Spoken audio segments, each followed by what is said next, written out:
نحمده ونصلي على رسوله الکریم اما بعد۔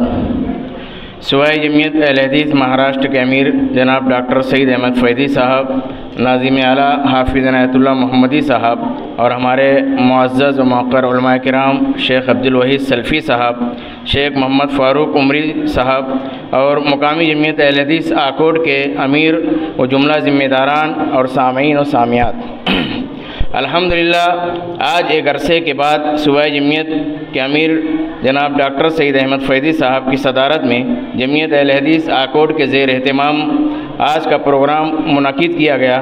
اللہ تعالیٰ تمام لوگوں کی کوششوں کو شرف و قبولیت بخشے، آمین۔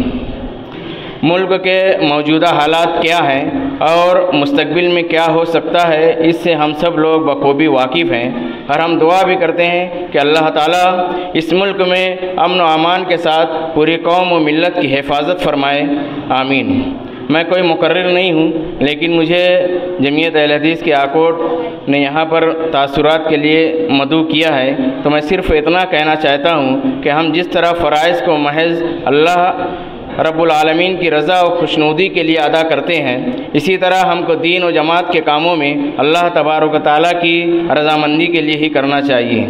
آج امت کے نونہالوں کو الحاد و ارتداد سے بچانے کا صرف ایک ہی راستہ ہے، اور وہ ہے مکاتب کا قیام۔ مکاتب کی آج بے حد ضرورت ہے۔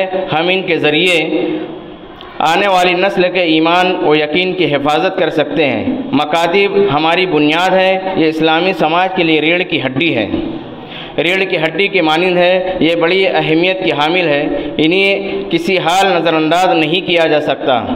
ایک اچھے معاشرے کی عمارت انہی پر کھڑی ہے۔ مکاتب اگرچہ 1.5 یا 2 گھنٹے کام کرتے ہیں، لیکن اس سے بچوں کے ذہنوں میں اللہ اور اس کے رسول کا نام راسخ ہوتا ہے۔ مکاتب معاشرے کی برائیوں کو دور کر کے سماج میں اسلام کی راہ ہموار کرتے ہیں اور تحفظ ایمان کا ذریعہ بنتے ہیں۔ مکاتب ہی سے بچوں کی صحیح تربیت کی جا سکتی ہے۔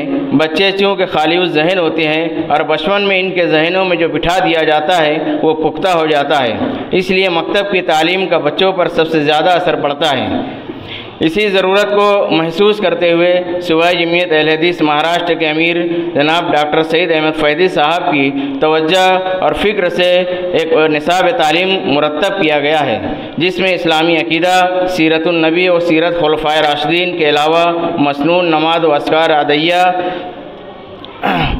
پر مشتمل وغیرہ نصاب بنایا گیا ہے۔ الحمدللہ آکوٹ شہر میں بھی جمعیت کے ذمہ داران نے اس نصاب کو شامل کیا ہے۔ تمام سرپرستوں سے گزارش ہے کہ حالات کی سنگینی کو دیکھتے ہوئے اپنی آنے والی نسلوں کی فکر کریں۔